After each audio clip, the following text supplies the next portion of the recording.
Hello friends, स्वागत है आप सभी का मैथ्स एकेडमी प्रयागराज में। फ्रेंड्स, हम लोग डिस्कस कर रहे थे बीएससी सेमेस्टर थर्ड के अलजेब्रा सब्जेक्ट के ऊपर। ठीक है, इसके पहले फ्रेंड्स हमने अभी जो हमारी पिछली वीडियो आई थी वो सेंटर ऑफ ए ग्रुप के बारे में आई थी, और आज हम लोग जो डिस्कस करने जा रहे हैं वो बेसिकली डिस्कस करेंगे कि नॉर्मलाइजर क्या होता है। ठीक है, पहले वीडियो लेक्चर में क्या डिस्कस किया, इसके सेंटर क्या होता है किसी ग्रुप का, और अभी क्या कर रहे हैं कि नॉर्मलाइजर क्या होता है। ठीक है, या सेंट्रलाइजर डिस्कस किया था। तो अगर फ्रेंड्स आपने वो वीडियो नहीं देखा है तो आप इसी चैनल पे इसके पहले वाला वीडियो जाकर पहले देख लीजिए, है ना, उसमें क्या चीज़ें गिवन हैं। सेंटर ऑफ ए ग्रुप के बारे में चर्चा हमने की थी वहाँ पे। ठीक है, तो अब हम डिस्कस करने जा रहे हैं क्या, नॉर्मलाइजर ऑफ ए ग्रुप क्या। तो बेसिकली फ्रेंड्स, नॉर्मलाइजर किसी ग्रुप का नहीं निकलता है, नॉर्मलाइजर जो होता है वो किसी एलिमेंट का निकलता है ना। मोस्ट ऑफ द बच्चों को ये प्रॉब्लम होती है, वो कहते हैं कि सेंट्रलाइजर और नॉर्मलाइजर क्या होता है, सेम ही होता है। लेकिन फ्रेंड्स, अगर ऐसा होता तो फिर हमें अलग अलग नॉर्मलाइजर और सेंट्रलाइजर डिफाइन करने की ज़रूरत ही क्या पड़ी, है ना। अगर ये दोनों अलग अलग हैं तभी तो हम लोग इसको अलग अलग डिफाइन किए हुए हैं। तो जो सबसे बड़ा अंतर वो फ्रेंड्स यही है कि जो सेंटर होता है किसी ग्रुप का, वो सेंटर हम किसी ग्रुप का निकालते हैं, और जो नॉर्मलाइजर होता है वो नॉर्मलाइजर ग्रुप का नहीं होता है। किसका होता है, नॉर्मलाइजर जो निकलता है वो किसी एलिमेंट का निकलता है। ठीक है फ्रेंड्स, आई होप कि दोनों में डिफ्रेंशिएट आप कर पा रहे हैं। सेंट्रलाइजर किसी ग्रुप का निकलता है, नॉर्मलाइजर किसी एलिमेंट का निकलता है। ठीक है, तो आज हम लोग डिस्कस करेंगे क्या, normaliser of an element of A group. Normaliser of an element of A group. देखिए मैं क्या बोल रहा हूं, नॉर्मलाइजर ऑफ एन एलिमेंट बोल रहा हूं ना, मैं ऐसा तो नहीं बोला कि नॉर्मलाइजर ऑफ ए ग्रुप बोल रहा हूं। तो आप इससे खुद ही गेस कर पा रहे हैं कि नॉर्मलाइजर क्या होगा, किसी एलिमेंट का होगा। ठीक है फ्रेंड्स, अगर आपकी जानकारी के लिए मैं ये बता दूं कि हम लोग जो है अलजेब्रा लेक्चर सीरीज जो यूट्यूब पे अपलोड कर रहे हैं वो हमारी ऑफलाइन जो हमारी ब्रांच चलती है प्रयागराज में, इसी के रिकॉर्डेड वीडियो होते हैं। ठीक है, तो अगर आपको ये वीडियो अच्छे लगते हैं तो प्लीज़ वीडियो को लाइक किया करिए और अपने दोस्तों के साथ भी शेयर करिए, और हो सके तो हमारे चैनल को भी सब्सक्राइब करिए ताकि इस तरह की वीडियो आपको और मिलती रहे। ठीक है, और अगर आप प्रयागराज के आसपास में हैं या प्रयागराज में ही रह रहे हैं तो आप चाहे वो रज्जू भैया में पढ़ रहे हों, चाहे पूर्वांचल से हों, या बुंदेलखंड यूनिवर्सिटी हो, या काशी विद्यापीठ, या अवध, या फैजाबाद, जो भी यूनिवर्सिटी से आप पढ़ रहे हैं जो यूपी से एफिलिएटेड है, तो वो बच्चे आकर के ऑफलाइन ब्रांच भी, मतलब ऑफलाइन क्लास भी ज्वाइन कर सकते हैं। वीडियो यूट्यूब पर डालने का मेरा पर्पज़ है कि जो बच्चे प्रयागराज नहीं आ सकते हैं, जो काफ़ी दूर दराज बैठे हुए हैं ना, किसी गाँव में होंगे या किसी कस्बे में होंगे या प्रयागराज से अलग किसी शहर में होंगे, लेकिन उनको बीएससी का अच्छा क्वालिटी कंटेंट नहीं मिल पा रहा है। ठीक है, तो उनके लिए ये मेरा थोड़ा सा छोटा सा प्रयास है। ठीक है, तो आइए हम लोग समझते हैं कि normaliser of an element of A group क्या होता है। तो हेडिंग लगा लीजिए friends, normaliser of an element of A group. Normaliser of an element of A group. ठीक है, देखिए मैं बार बार इस चीज़ पे जोर दे रहा हूं कि नॉर्मलाइजर, मैंने सीधे, बहुत लोग नॉर्मलाइजर हेडिंग डलवा देते हैं, ठीक ना। मैंने नॉर्मलाइजर हेडिंग इसलिए नहीं डलवाई है ताकि मैं इस बात पे जोर देना चाह रहा हूँ कि नॉर्मलाइजर क्या होता है, किसी ग्रुप के एलिमेंट का निकाला जाता है। ठीक ना, नॉर्मलाइजर ग्रुप का नहीं निकलता है, तो फिर हम नॉर्मलाइजर और सेंट्रलाइजर में कोई तुलना भी नहीं कर सकते हैं। ठीक है, तो इसकी जरा डेफिनेशन लिख लीजिए क्या है। डेफिनेशन भी आपसे पूछी जाती है एग्जाम में आपके। डेफिनेशन है फ्रेंड्स कि late G be any group and A belonging to G be any fix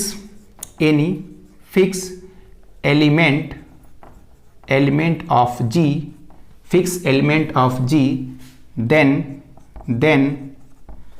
normalizer of A denoted as, इसका फ्रेंड्स नोटेशन कैसी है, डिनोटेड एज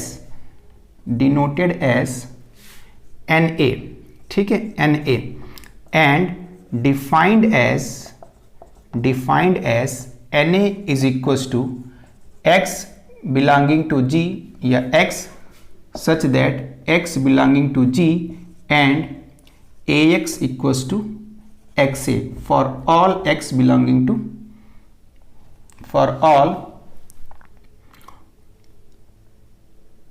ठीक है, बस, है ना, मतलब कि जी के वो सारे मेंबर जो क्या करते हो ए के साथ कम्यूट करते हो, ठीक है।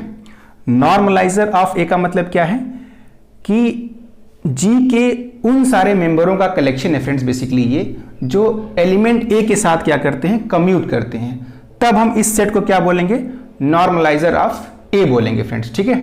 तो मतलब फ्रेंड्स नॉर्मलाइजर जो है किसी एलिमेंट का जी के उन सारे मेंबरों का कलेक्शन है जो ए के साथ क्या करते हैं, कम्यूट करते हैं, ठीक है। और सेंटर में आपने क्या पढ़ा था कि किसी भी ग्रुप का जो सेंटर होता है जी के उन सारे एलिमेंटों का कलेक्शन होता है जो जी के बचे हुए बाकी सारी एलिमेंटों के साथ क्या करते हैं, कम्यूट करते हैं, या मतलब खुद के साथ तो कोई एलिमेंट कम्यूट करता ही करता है, ठीक है। तो आई होप कि आप ये पॉइंट गेट कर पाए कि normaliser of an element of A group का क्या मतलब है, ठीक है। अब आगे समझते हैं एक चीज फ्रेंड्स, जरा देखिए। आप जानते हैं फ्रेंड्स कि अगर आइडेंटिटी एलिमेंट किसी ग्रुप का है ना, तो वो ग्रुप के सभी मेंबरों के साथ क्या करेगा, कम्यूट करेगा, ठीक है। मींस ये क्या इंप्लाइज कर सकता है कि E dot A equals to A dot E, है ना, ये कम्यूट करेगा और आउटपुट क्या देगा, ए देगा, है ना। तो इसका मतलब फ्रेंड्स ये हुआ कि आइडेंटिटी एलिमेंट जो है वो किसी भी मेंबर के साथ कम्यूट करता है। तो मान लीजिए कि नॉर्मलाइजर ऑफ ए अगर हम निकाल रहे हैं, तो नॉर्मलाइजर ऑफ ए जब निकालेंगे तो उसमें कम से कम आइडेंटिटी तो आएगा ही आएगा, क्योंकि आइडेंटिटी एलिमेंट क्या करेगा, इस प्रॉपर्टी को फॉलो करेगा, ठीक ना, वो तो कम्यूट करेगा ही करेगा। तो आप इस तरह से ये कह सकते हैं फ्रेंड्स कि जो नॉर्मलाइजर ऑफ किसी एलिमेंट का जो नॉर्मलाइजर होता है वो क्या होता है, कभी भी एम्प्टी नहीं होता है, कभी भी एम्प्टी हो ही नहीं सकता है। क्यों नहीं हो सकता है, क्योंकि आइडेंटिटी एलिमेंट उसमें जरूर बिलोंग करेगा ही करेगा, ठीक है। अच्छा, अब एक बात और जरा ध्यान दीजिए। अब मान लीजिए कि ए कोई मेंबर है जी का, और हम जानते हैं, ये बात जानते हैं कि ए जो है वो खुद के साथ तो कम्यूट करेगा ही करेगा, ठीक है। आउटपुट दोनों का ए स्क्वायर आएगा। कोई भी एलिमेंट खुद के साथ तो कम्यूट करता ही करता है ना। तो उसी तरह से अगर मैं नॉर्मलाइजर ऑफ जब ए निकालूंगा तो उसमें आप जान रहे हैं कि आइडेंटिटी तो आता ही आता है, ठीक है। और अगर बाई चांस ये एलिमेंट जो ए है ये आइडेंटिटी के इक्वल नहीं रहा, ठीक ना, ये एलिमेंट आइडेंटिटी नहीं है। अगर एलिमेंट ही आइडेंटिटी होगा तब तो आइडेंटिटी ही आएगा केवल। लेकिन अगर एलिमेंट आइडेंटिटी नहीं हुआ, है ना, कोई अलग एलिमेंट है आइडेंटिटी से, तो जब नॉर्मलाइजर ऑफ ए निकालेंगे तो आप जानते हैं ए खुद के साथ तो कम्यूट करेगा ही करेगा। तो नॉर्मलाइजर ऑफ ए में एक एलिमेंट और एक्स्ट्रा आ जाएगा, क्या, ए, वो खुद, ठीक है। तो अगर मैं कोई ग्रुप का ऐसा मेंबर उठाता हूं जो आइडेंटिटी एलिमेंट नहीं है और उसका नॉर्मलाइजर निकालने जाऊंगा तो उसमें कम से कम फ्रेंड्स ये दो मेंबर जरूर आएंगे। मैं कह रहा हूं फ्रेंड्स कम से कम, ऐसा नहीं कह रहा हूं कि बस इतने ही एलिमेंट आएंगे, इससे ज्यादा भी आने की पॉसिबिलिटी है, ठीक है। लेकिन कम से कम क्या आएंगे, ये दो एलिमेंट तो आएंगे, बाकी और भी आने के चांसेस रहेंगे, ठीक है। और एक चीज कि मान लो कि अगर चलो ये आइडेंटिटी भी हो सकता है ना, तो नॉर्मलाइजर ऑफ ए में कम से कम आइडेंटिटी तो आएगा ही आएगा। अगर मान लो ये ए जो है वो ई के बराबर हो गया तो फिर तो ई ही लिखा जाएगा, क्योंकि इसको रिपीट तो किया नहीं जाएगा। तो कहने का मतलब ये कि नॉर्मलाइजर ऑफ ए जो होता है वो क्या होता है, हमेशा एक नॉन एम्प्टी सेट होता है, ठीक ना, क्योंकि उसमें आइडेंटिटी एलिमेंट तो जरूर बिलोंग करेगा। और दूसरा बात ये कि नॉर्मलाइजर ऑफ ए अगर ए आइडेंटिटी नहीं रहा तब उसमें कम से कम दो एलिमेंट आ जाएंगे, एक तो आइडेंटिटी और एक तो ए खुद, ठीक है। तो इसी बात को फ्रेंड्स जरा नोट करके हम लोग लिख लेते हैं, आइए, ठीक है। तो नोट फर्स्ट लिखिए, नोट फर्स्ट लिखिए जरा, node first,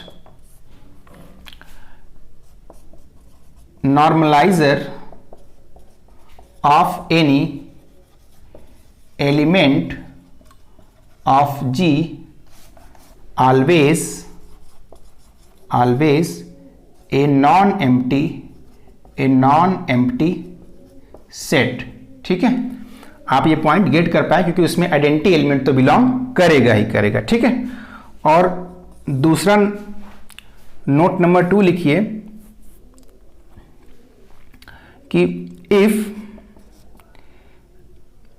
A belonging to G and A not equals to identity, then normalizer of A has at least two element